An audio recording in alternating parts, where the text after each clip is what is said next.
Good evening. आज का topic है physics 12th class 10 chapter wave optic. Chapter 10 wave optic. Wave optic, इस wave optic का में हम सबसे पहले आप लोगों को बता दें, इसमें वेव फ्रंट आता है। वेव फ्रंट, वेव फ्रंट क्या होता है? वेव फ्रंट को समझने के लिए देखिए, यहाँ पर इसको समझाने के लिए हम यहाँ पर मान लीजिए कोई सोर्स है और यह सोर्स से कोई वेव जनरेट हो रही है। क्या? वेव जनरेट हो रही है। वेव जो जनरेट हो रही है वो इस टाइप की है। मान लो इस साइड में देखेंगे तो इस टाइप की है, इस साइड में देखेंगे तो इस टाइप की है, इस साइड में देखेंगे तो इस टाइप की है, इस साइड में देखेंगे तो इस टाइप की है। ठीक है ना?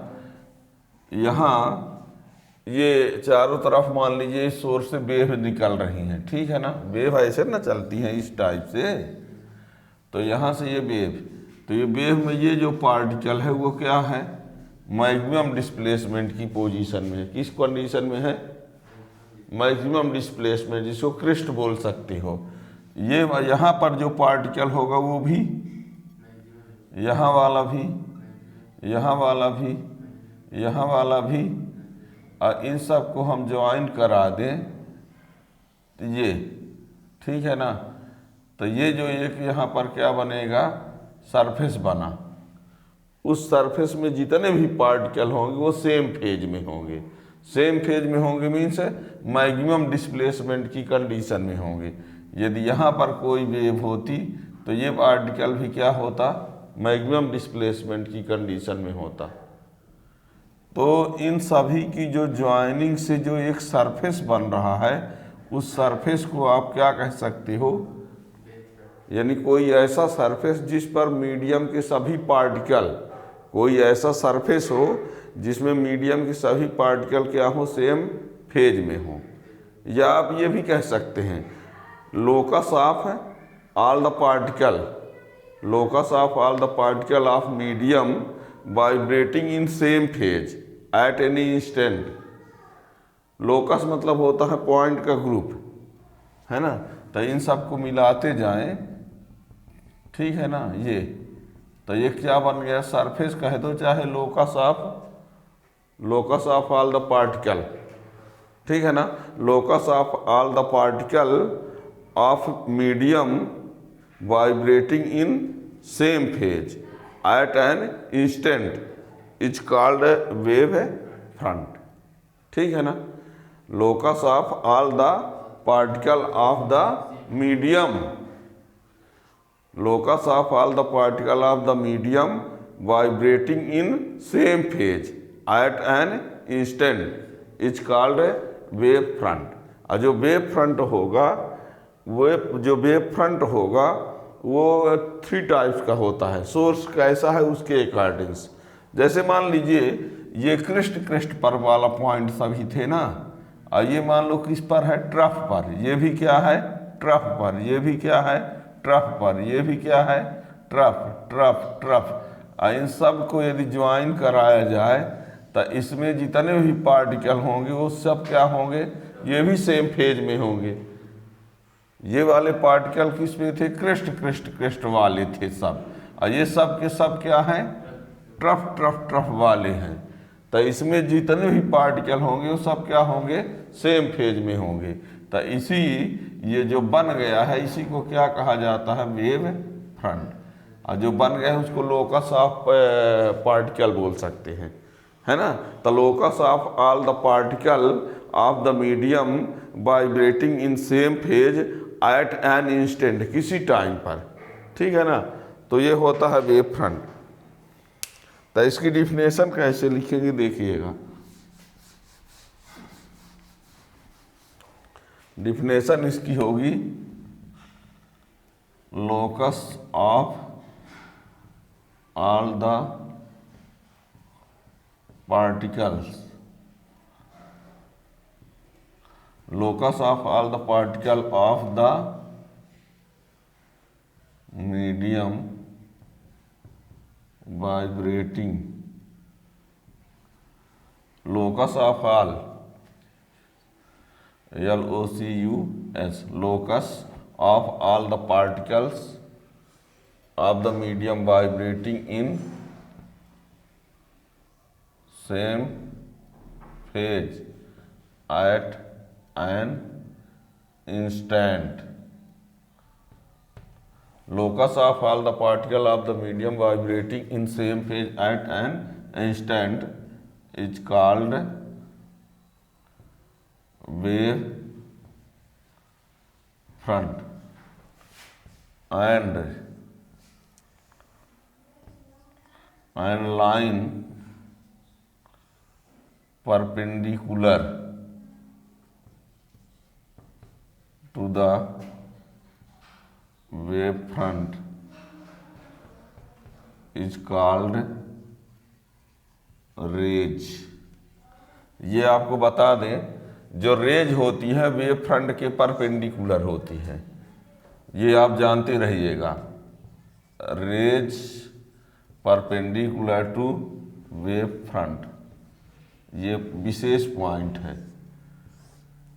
Raise perpendicular to wave front, ये आपको बता दें, रेज वेव फ्रंट पर उसी टाइप से परपेंडिकुलर होती है जैसे electric field line perpendicular on equipotential surface.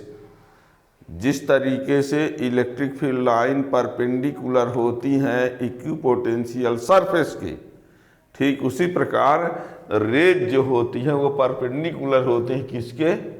Wave front. Raise का मीन्स होता है direction of propagation of energy भी कह सकते हैं, है ना। रेज का मीन्स होता है direction of propagation of energy.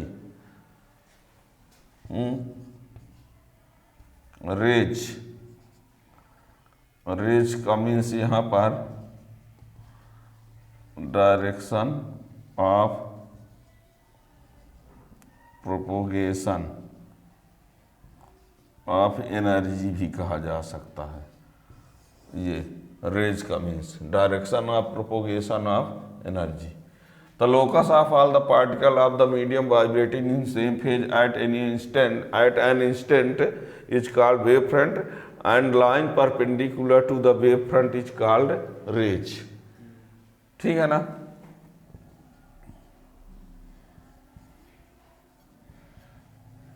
are of three types। पहला है spherical wave front। If source is at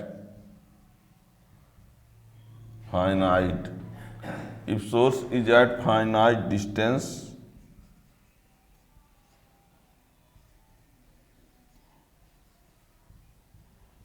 point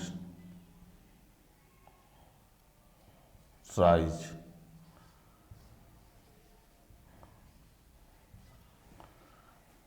if source is at finite distance and point size, यदि सोर्स क्या है पॉइंट साइज का है और पॉइंट साइज का या पॉइंट शेप का है ना, तो उसको सेंटर मान करके एक स्फीयर बना दिया जाए। If source is at finite distance and point size then है, अच्छा point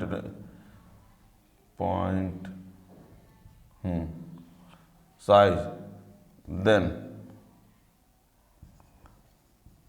spherical surface having center point source। if source is finite distance and point size then then spherical surface having center point source is a spherical wave front। यदि source क्या है, point source है, तो कोई spherical surface बनाया जाए जिसका centre क्या हो, पॉइंट सोर्स हो, तो वो क्या कहलाएगा, स्फेरिकल वेव फ्रंट। और मेन पॉइंट है intensity of spherical wave front is inversely proportional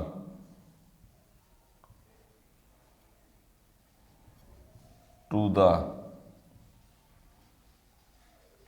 square of intensity of spherical wave front is inversely proportional to the square of distance from the source and amplitude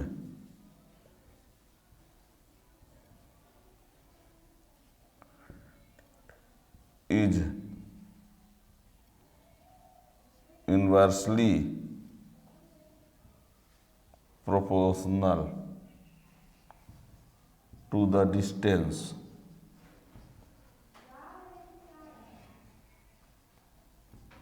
from the source। ये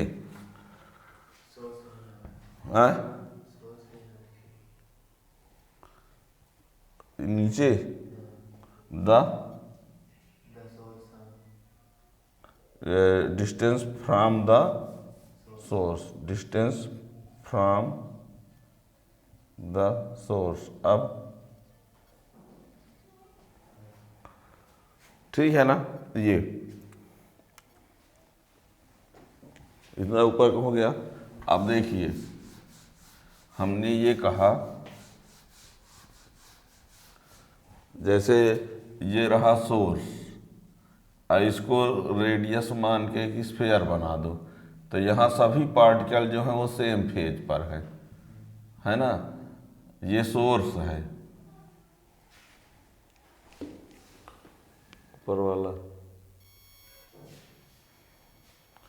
तो ये source है, और इससे कुछ distance पर मान लीजिए स्फेरिकल वेव फ्रंट है, इससे और ज़्यादा डिस्टेंस पर स्फेरिकल वेव फ्रंट, और ये तो ये जितनी ज़्यादा दूरी पर होगा तो उसकी इंटेंसिटी क्या होगी, घटती जाएगी, है ना। तो ये सब के सब स्फेरिकल वेव फ्रंट हैं। यदि मान लीजिए हम इसको पूरा साइड में ना दिखाएं तो ऐसा दिखा सकते हैं, जैसे मान लो ये सोर्स है और ये हम एक साइड में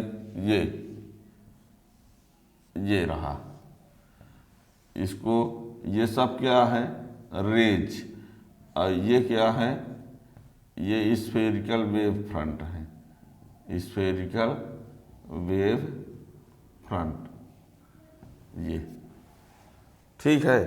और ये जो हमने कहा है कि ये इंटेंसिटी यहाँ दिख जाएगा, ये जो हमने कहा इंटेंसिटी जो होता है डिस्टेंस स्क्वायर का इन्वर्सली होता है, और एम्पलीट्यूड जो है डिस्टेंस का इन्वर्सली होता है, ये ठीक है ना। ये बोला हमने intensity of spherical wave front is inversely proportional to the square और डिस्टेंस फ्रॉम सोर्स, यानी ये, और एम्पलीट्यूड डिस्टेंस का इन्वर्सली होता है, ठीक है ना। तो ये हो गया, ये स्फेरिकल वेव फ्रंट आप ऐसे दिखा सकते हैं या ऐसे दिखा सकते हैं, ये हो गया यहाँ तक।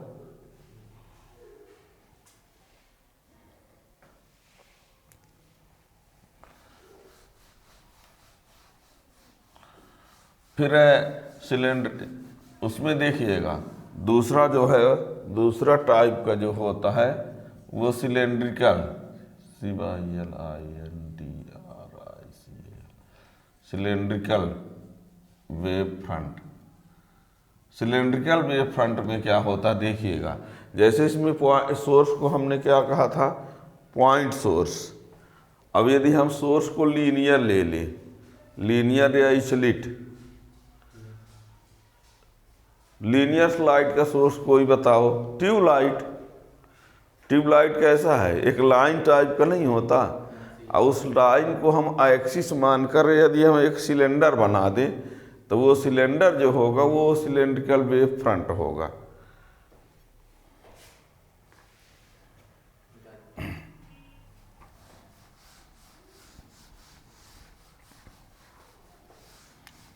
तो क्या कहा हमने कि यदि मान लीजिए सोर्स जो है, if source is in form of slit or linear, then a cylindrical surface having axis linear source is called cylindrical wave front.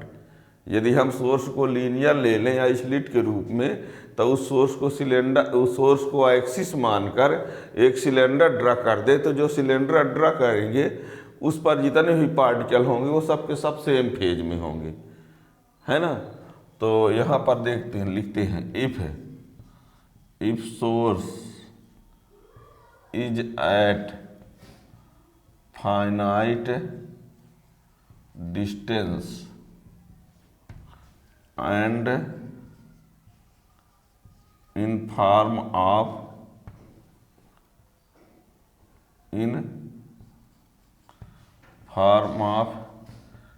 slit or linear, then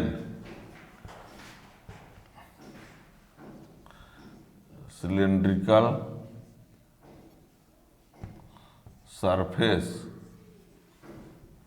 having axis line source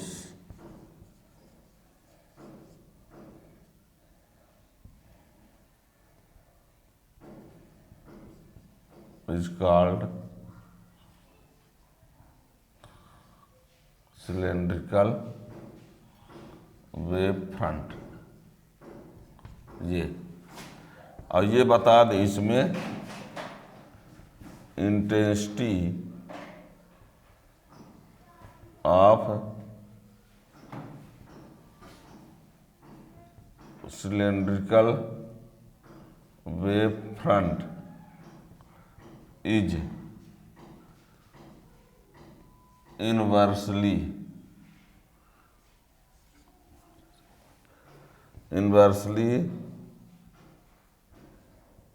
proportional to the distance from source and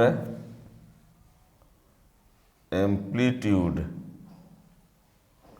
is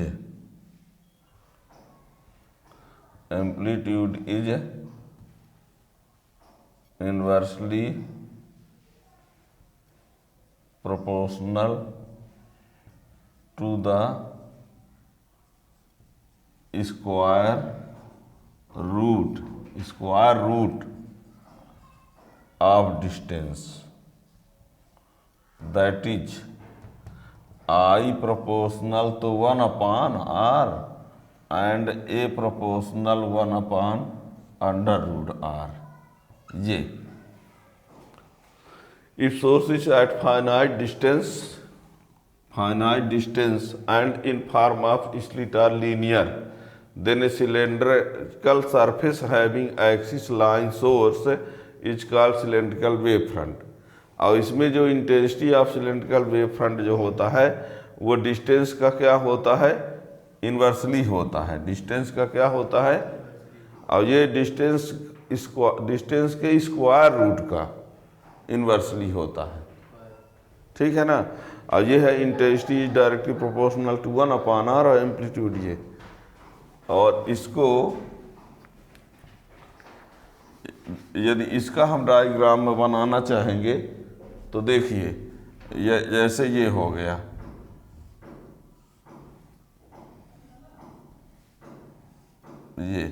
यहाँ पर ये इससे ये सब के सब particle जो होंगे वो क्या होंगे, सेम फेज में होंगे, है ना। इसको हम चाहें तो ऐसा भी बना सकते हैं,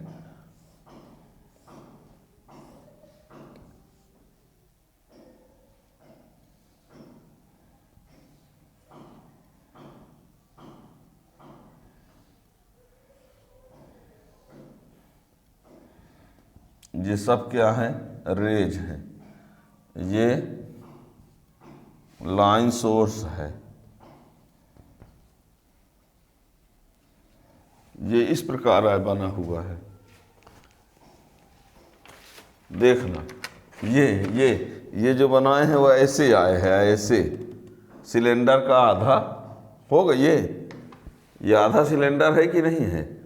तो ये इस कागज को हम ऐसे बनाएं तो ऐसे न बनेगा। तो ये सिलेंड्रिकल वेव फ्रंट है, ये रेज है, ये लिख दीजिए cylindrical wave front, CWF, cylindrical wave front. ठीक है, हो गया यहाँ तक सिलेंड्रिकल वेव फ्रंट।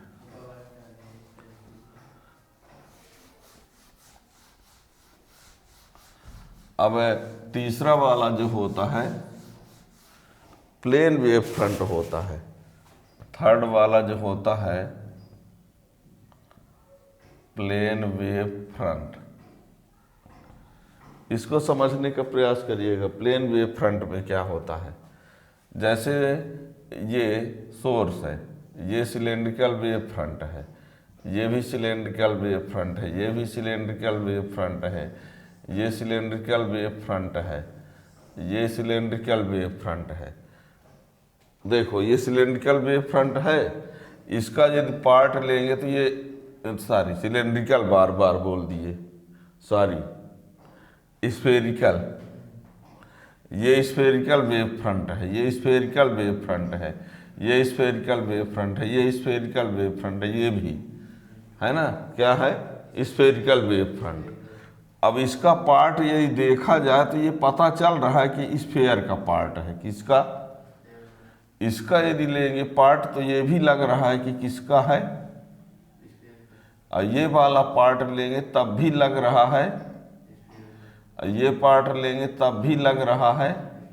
लेकिन जब बहुत दूरी पर हो जाता है तो उसको देखा जाए तो ये प्लेन जैसे दिखता है, सीधा दिखता है।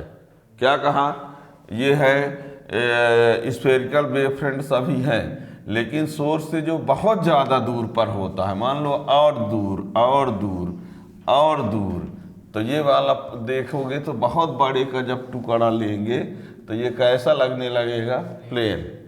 तो यानी क्या है, ये स्मॉल पार्ट है किसका, स्फेरिकल वेव फ्रंट का, जो कि सोर्स से कितनी डिस्टेंस पर है, इनफाइनाइट डिस्टेंस पर है। यानी आपको ये बता दें कि जो प्लेन वेव फ्रंट होता है वो एक स्मॉल पार्ट होता है, किसका, स्फेरिकल वेव फ्रंट का, या कि सिलेंड्रिकल का भी हो सकता है। जो प्लेन वेव फ्रंट होता है वो क्या होता है, small part of wavefront और cylindrical wave front at infinite distance from the source.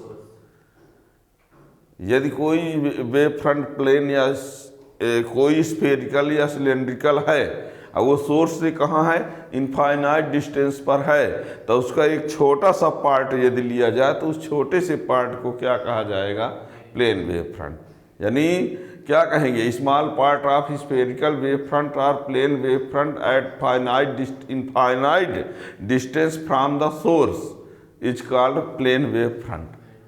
और उसका एम्पलीट्यूड और इंटेंसिटी जो है वो क्या रहेगी, कांस्टेंट रहेगी, डिस्टेंस पर डिपेंडेंट है, डिस्टेंस तो इन्फिनिटी होता, ठीक है ना। तो देखिए, तो इसको क्या लिखेंगे,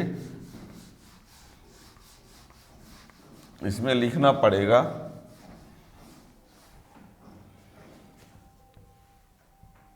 small part of spherical wave front small part of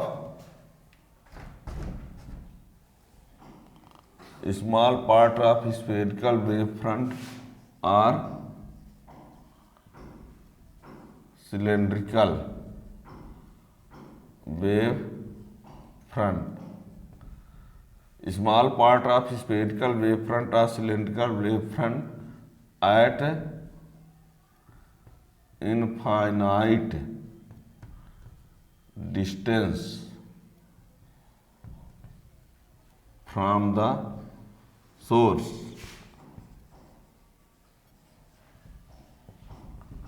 is called plane wave front।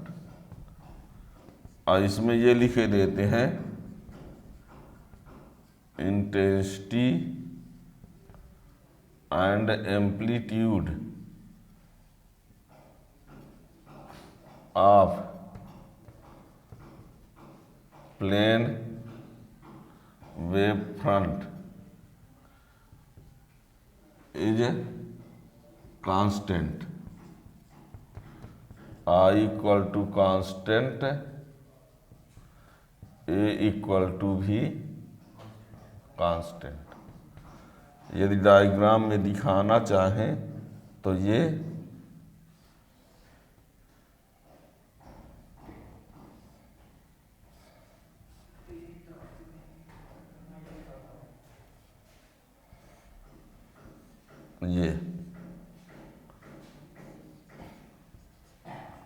Plane wave front PWF source at infinite, ये प्लेन वेव फ्रंट। ठीक है ना। यानी ऑल ओवर क्या कन्फर्म हुआ? कन्फर्म ये हुआ यदि स्फेरिकल वेव फ्रंट है तो I proportional 1/r square, A proportional 1/r। और यदि सिलेंड्रिकल वेव फ्रंट है तो I proportional 1/r, A proportional 1/√r।